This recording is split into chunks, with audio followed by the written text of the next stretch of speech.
오늘 함께 이야기 나눠볼 작품은요, 박완서 작가의 아주 강렬한 단편 소설, 세상에서 가장 무거운 틀니입니다. 이 소설은 한 여인이 겪는 끔찍한 고통에 대한 이야기인데요. 근데 그 고통의 진짜 이유가 대체 뭘까요? 지금부터 저와 함께 소설 속으로 깊이 들어가서 그 비밀을 한번 파헤쳐 보시죠. 이야, 바로 이 소설의 절정에서 터져나오는 한마디입니다. 아니, 틀니를 빼버렸는데 고통이 사라지지 않는다니 뭔가 좀 이상하지 않으세요? 바로 이 역설적인 문장 안에 이 이야기의 모든 비밀이 숨겨져 있습니다. 자, 그래서 우리가 오늘 풀어야 할 질문이 바로 이거예요. 이 정체 모를 절망적인 고통, 대체 어디서부터 시작된 걸까요? 주인공의 삶 속으로 한 걸음 더 들어가서 같이 그 단서를 찾아보시죠. 네, 그럼 먼저 고통의 진짜 이유를 찾아서 주인공이 과연 어떤 인물인지부터 한번 살펴볼게요. 주인공 나는요, 말단 공무원의 아내예요. 진짜 겉으로 보기에는 우리 주변에서 흔히 볼 수 있는, 뭐랄까, 아주 평범한 소시민이죠. 그런데 말이죠. 그녀는 정말 상상조차 하기 힘든 고통을 겪고 있어요. 바로 이 평범함 때문에 역설적으로 우리는 그녀의 고통을 더 깊이 들여다봐야 합니다.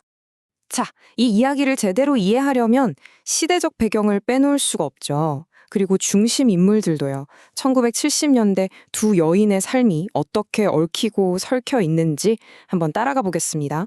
소설의 배경이 되는 1970년대 한국은요, 그냥 단순한 시간적, 공간적 배경이 아니에요. 뭐랄까, 하나의 거대한 등장인물 같아요. 사회적인 억압, 사방에 깔린 감시, 그리고 분단의 아픔 같은 것들이 마치 공기처럼 인물들의 삶을 그냥 꽉 짓누르는 보이지 않는 거대한 힘으로 작용하는 거죠. 자, 여기에 두 여인이 등장합니다. 바로 주인공 나, 그리고 이웃인 설희 엄마예요.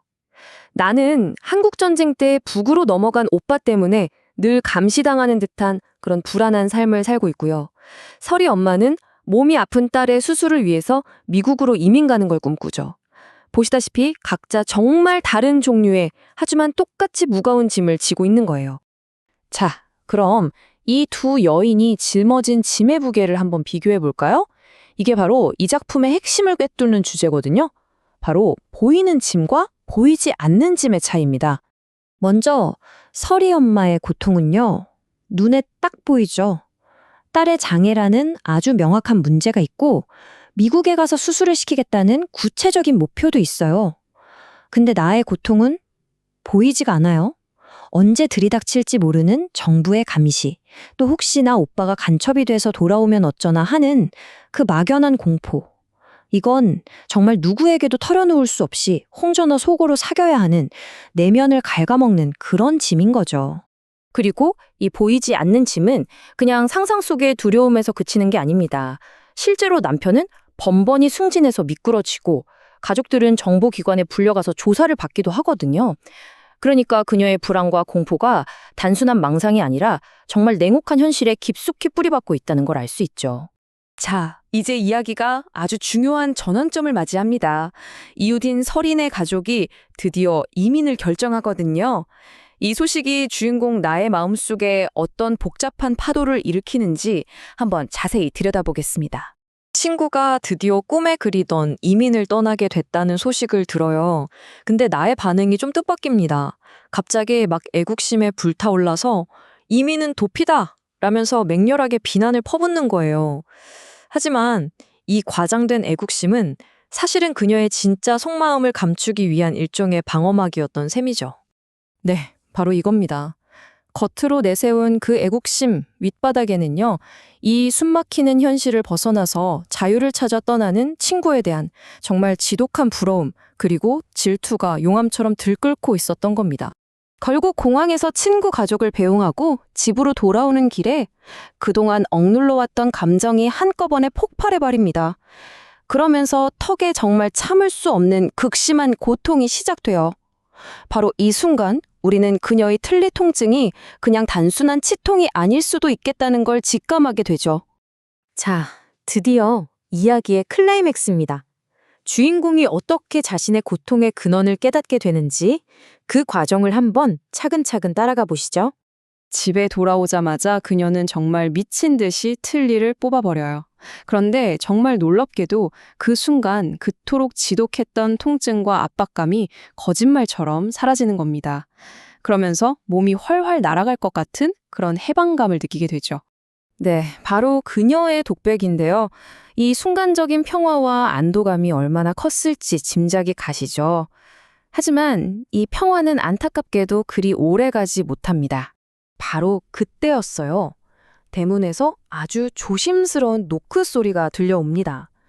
그 소리를 듣자마자 그녀의 머릿속은 순식간에 최악의 상상으로 가득 차죠. 아, 오빠가 왔구나. 간첩이 돼서 돌아왔구나. 이제 우리 집은 끝장이다. 이런 공포에 휩싸이는 순간 정말 놀랍게도 그 끔찍했던 통증이 턱으로 다시 돌아오고 맙니다. 그런데요, 문을 두드린 사람은 그냥 책을 팔러 온 외판원이었습니다. 오빠가 아니었던 거죠. 그런데도 통증은 사라지지가 않는 거예요. 생각해보세요. 이미 틀니는 입안에 없는데도 말이죠. 바로 이 순간 그녀는 깨닫습니다. 아, 내 고통의 원인이 이 물리적인 틀니가 아니었구나. 자, 이제 모든 퍼즐 조각이 맞춰졌습니다. 그렇다면 소설의 제목이기도 한 세상에서 가장 무거운 틀니는 과연 무엇을 의미하는 걸까요?